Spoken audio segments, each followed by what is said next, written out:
Pantera's Kiss Curse will also give bonus damage, or will be bonus damage to the end of the effect. So it's a very team-oriented ability, to where if your team can really focus a target, that Pantera's Kiss is going to stack up really high, and when it explodes, it's going to do a ton of damage. The next skill focus variant is Shadow Shift. What it does is it will bring Sanctimonial if you can stand near me, and if you have this variant, you could use it. But what it does is, if I were to Shadow Shift, anybody, it does a splash effect. Anybody around Y would get pulled into the Shadow Realm. I'm not using the variant, so it's just me and him, but I think it is a very strong variant. If you have a couple teammates nearby and you see enemies coming to help peel for that target, you can shadow shift that target and bring some of your allies with you. Now, you also have to be careful because it will bring enemies. It does a splash effect, and it lasts for a shorter amount of time. It only lasts for 3 seconds. So depending on how you use it and your playstyle, it is a very strong ability. The next variant is Shadow Leap. What it does is it greatly increases the cooldown of Shadow Leap. I think Shadow Leap, I'm not sure, but I think it's only a 6-second cooldown with the Focus A. That may not be correct. It's just, it reduces the cooldown by a lot. I know that. But it also reduces the range. It's a really, really short range. It's probably about, the range is probably about this far. Whereas with the variant, I can go about that far, a little bit farther out. So, if you are really close to the battle or you have a lot of speed, that can be really good because it does allow you to Shadow Leap a lot more often. However, I don't use this because in case I want to Shadow Leap my team or someone I need to disengage, it's not going to get me too far away from the battle. So I don't use this one, but I see a lot of people that do. Now, the next skill focus variant is Stealth. What it does is when you stealth, it increases your movement speed, but there is a very costly effect to running this focus. You'll eventually, your stealth is not permanent, and while you're stealthing, about after I think it's 15 seconds, you'll get pulled out of stealth. But you have increased movement speed while you're in stealth. So a lot of Sins don't use that variant. I wouldn't recommend it because I've tested a lot, and it's better to have a permanent stealth where you're slower in it than a stealth that pulls you out and you're faster in it, in my opinion. But if that fits your playstyle, then go for it. Alright, so now we're going to get into the fun stuff. We're going to talk about combos. Alright, Y, if you can move off the tower so we don't win. Alright, now combos. Basically, your main opener is going to be stealthing, stunning, 3 punctures into a Pantera's Kiss, and then you can either M1 the target or disengage. Now that did 225 damage. That's a big chunk of damage. Let's do it one more time and don't heal the damage. Why? Alright, let's see what this gets him to.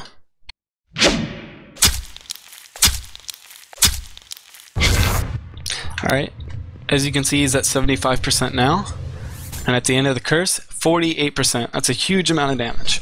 Takes a little bit of time to set that up, but it's definitely a very strong combo, very basic combo. Alright, Y, if you can heal yourself up. Now this one's a little bit more, you can extend this combo a little bit more to get out even more pressure.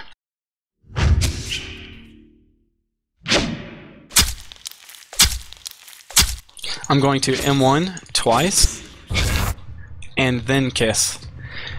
Why? The reason I mouse 1 twice was to get a little bit energy regeneration, and also it's because your punctures, if you guys probably just heard my phone, but it's because your punctures don't fall off. You're getting 3 punctures off on the target before you kiss, and you have enough time to do 2 mouse 1s before that third one falls off. So you can get your Pantera's Kiss later, so that way you get more damage. And as you saw, it did more damage. I think he was down to 38% that time. It's always important to try and get your Pantera's Kiss from the back because that's going to deal more damage. Now I'm going to try that same combo and try and get my Pantera's Kiss from behind.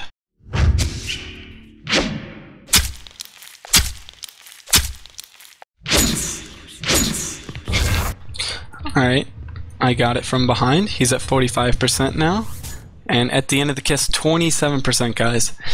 That's being able to Pantera's Kiss with 3 punctures.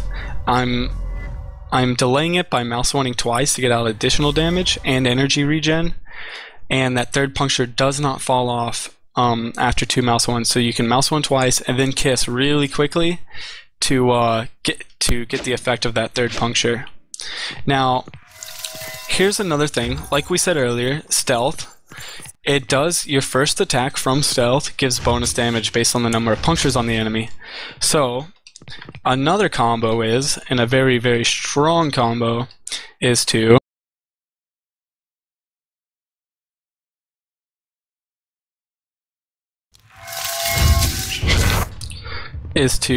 basically what I did there was I did a stun to a mouse one to 3 punctures to a re-stealth to Pantera's Kiss in the back. And look at his health, guys. He's at 6%.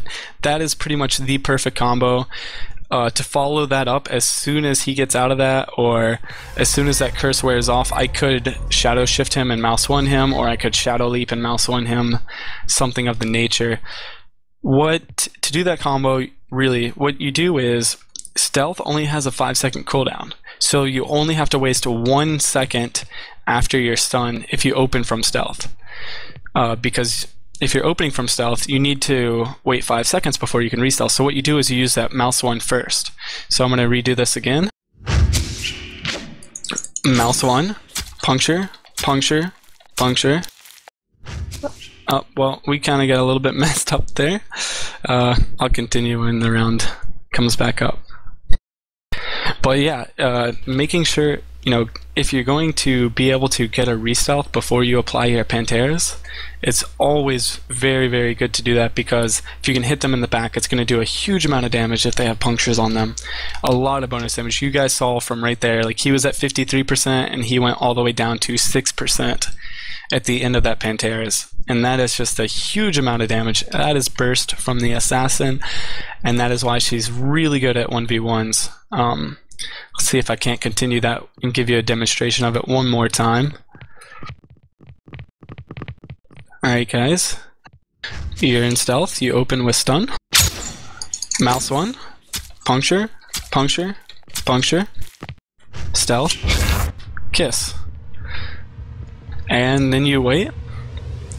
Boom, 6%, and you can, I don't want to finish him off, but if you added any other ability to that combo, it would kill him, or you could just shadow leap, finish him with mouse one, or pull him into the shadow realm and finish him. It's a very, very strong combo, guys. If you don't start from stealth, the combo is pretty much the same, you just don't have to M1.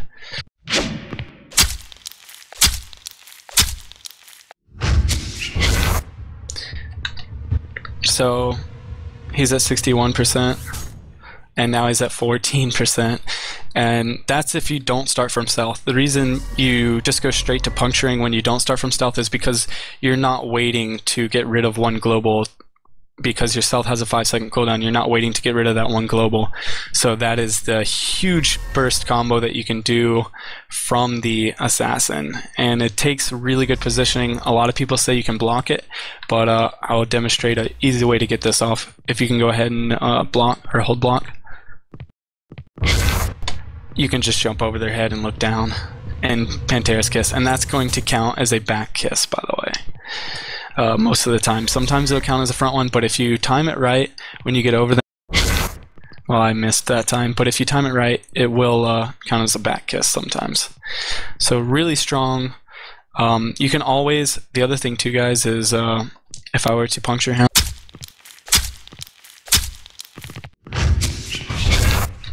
and go stealth, you can use your shadow leap while in stealth and it won't pull you out. So you can, as you can see, I didn't even stun him that time.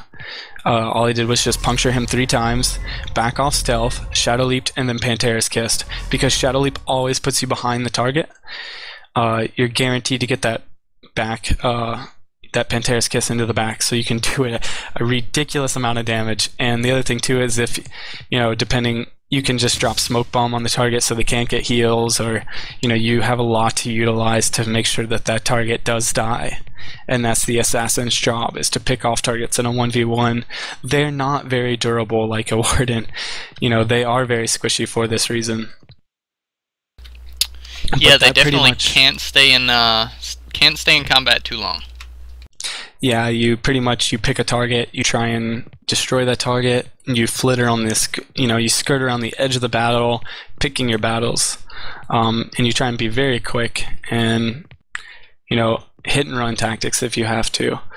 If you do have to, you don't always have to do damage. If you are low health, you can still be beneficial. You can always just stun, and then realm, and then run away. And if you're using the focus variant of Smoke Bomb like I am, then you can Smoke Bomb. So you have CC ability to really shut down a character if you need to, if you're low health. So always just try and don't sit in stealth waiting for someone to get low health. Try and really work with your team and do as much as you can. Those are some of the combos for you guys to practice.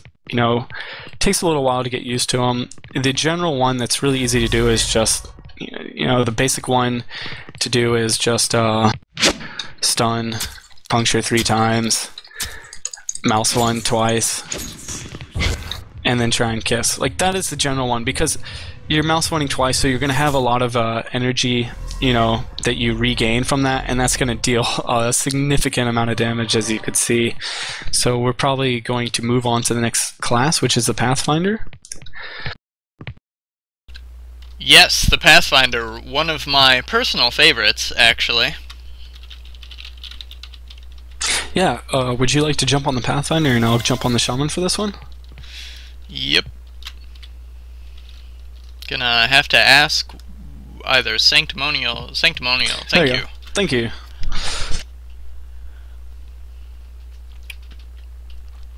The Pathfinder, like I said, one of my favorite classes. I enjoy it because it's sort of a mid-range character, uses ranged abilities mostly, but then he also has some powerful abilities to use when in close range. Yeah, he's definitely, he brings a lot of different things to the to Forge and for his team, and definitely one of my favorite classes to play.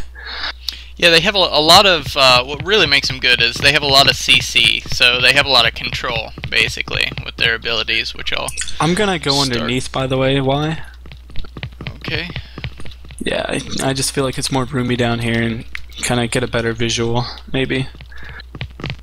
Alright, so the very first ability is Bowshot.